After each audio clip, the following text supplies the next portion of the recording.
going on, everybody? We're back. Welcome back to CBB Only.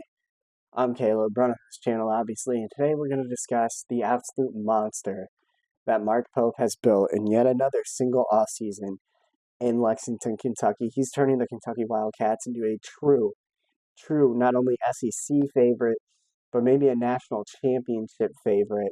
So without further ado, let's take a look at what's been done this offseason and what Mark Pope has been able to do in rebuilding this Kentucky roster. Kentucky's freshman class is smaller than most years. However, the amount of impact that the four-man class can bring in is tremendous. Starting things off, we have in-state and four-star combo guard Jasper Johnson. The 6'4 guard spent this past season with RWE in the Overtime Elite League. Averaging over 20 points per game, as well as notching nearly 6 assists a game, Johnson can also be a threat on the defensive end, garnering nearly 2 steals a game as well. The 19-year-old isn't the strongest of guards, but his perimeter play, shot creating, and playmaking ability is sure to provide a spark, likely off the bench at least to start the season for this up-and-coming Wildcat squad. Down low, we have Malachi Moreno, who's a towering 7'1" center out of Great Crossing High School in Georgetown, Kentucky.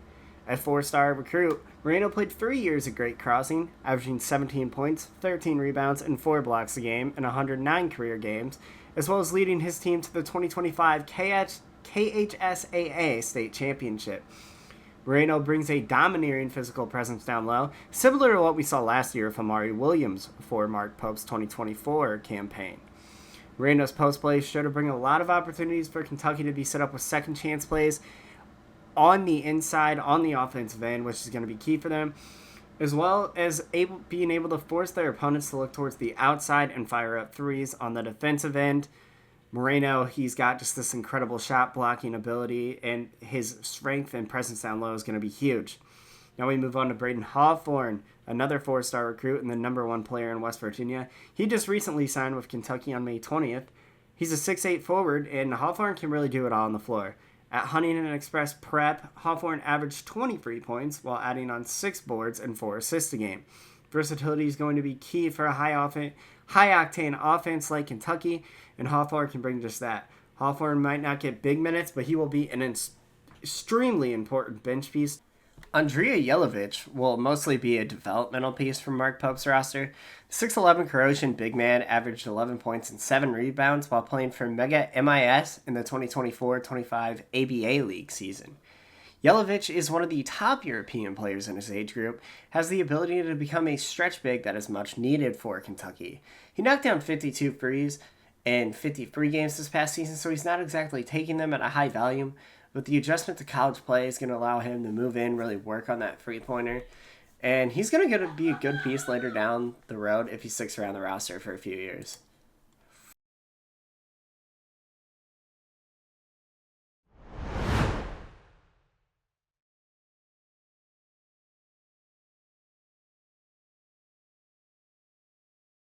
He was active in the transfer portal this year. The Wildcats managed to land 6 transfers, 5 of which landed in the ESPN Top 100 list after losing almost their entire starting lineup due to eligibility reasons. The team went into the portal hungry and came out with On-Free's number 2 rated class, only trailing SEC rival Texas. The team was able to add Cam Williams, Jalen Lowe, Mohamed Diabude, Denzel Aberdeen, Reese Potter, and Jaden Quaintance. Absolutely star-studded class, and we're going to talk about all of them now here. The team started out hot, immediately landing Tulane small forward Cam Williams following their Sweet 16 exit at the hands of Tennessee. The 6'8 Williams managed to put up over 9 points per game as a true freshman down in Tulane and landed himself a spot on the AAC all-freshman team. Williams should be expected to fill the bench gadget role that Ainsley Almanor played last year for the Wildcats. He has a great shooting ability, and his wingspan allows him to sky up and block shots as well. He comes to Kentucky with 3 years of eligibility remaining and could remain a staple in the lineup for the next few years. And with the loss of Lamont Butler, Kentucky needed a new true point guard, and the addition of Pitt transfer Jalen Lowe is the perfect fit for that role. Lowe isn't the greatest of shooters. Despite high volume attempts, his 28% three-point metric doesn't stand out for any good reason. However, his playmaking ability is great. Lowe excels at the drive and dish. His handles and footwork allow him to bait defenders into the paint. Does this a lot, where he's able to quickly kick it out to an open guard or hit a big man down low. Lowe has the phenomenal ability of just seeing the floor sending it down low to the big men, and with Kentucky bringing in the scoring big men that they are, it's going to work really well. Lowe finished top 40 in the nation last year with 5.5 assists per game. He's going to come into Kentucky with 2 years of eligibility remaining. Now out to the wing, Muhammad Diabute is a 6'7" wing transferring in from Alabama. Diabute isn't a great shooter, but he makes up for it athletically. Diabute has excellent strength and driving ability, which makes him a force to be reckoned with when on the drive. He averaged 7.1 points and 5.6 rebounds in a limited bench role at Alabama, but his physical presence is going to allow for Kentucky to space the floor a lot more on the perimeter when he's out there on the court. Denzel Aberdeen is another transfer in from an SEC rival, 6'5" combo guard coming in from Florida. Aberdeen's greatest strength is his quickness. Aberdeen is extremely shifty and able to get open off the ball. However, he does need to improve his shooting off of the pass catch. His quickness also allows him to defend well on the perimeter. He has a great ability to create his own shot and score off the dribble, and was an integral piece for the reigning national champs.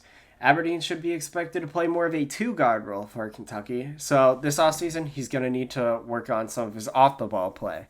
He comes into his senior season with the Wildcats after averaging a little over 7 points a game in his role for the Gators last season. Reese Potter is the second of a duo of 7-footers that Kentucky was able to acquire in the portal. Potter returns to his hometown of Lexington, Kentucky after he spent 2 years at Miami, Ohio. Potter came off the bench in all 30 of his appearances for the Redhawks last year, where he averaged 6 points and 3 rebounds. Potter doesn't exactly have great size weight-wise, but his slender frame does allow him to garner more speed and bounce outside to play a stretch big role. He shot nearly 40% from 3 at Miami, Ohio over 2 seasons. He's going to enter his junior year as a deep bench piece for Mark Pope. He's going to provide some valuable minutes if another big or two gets into foul trouble.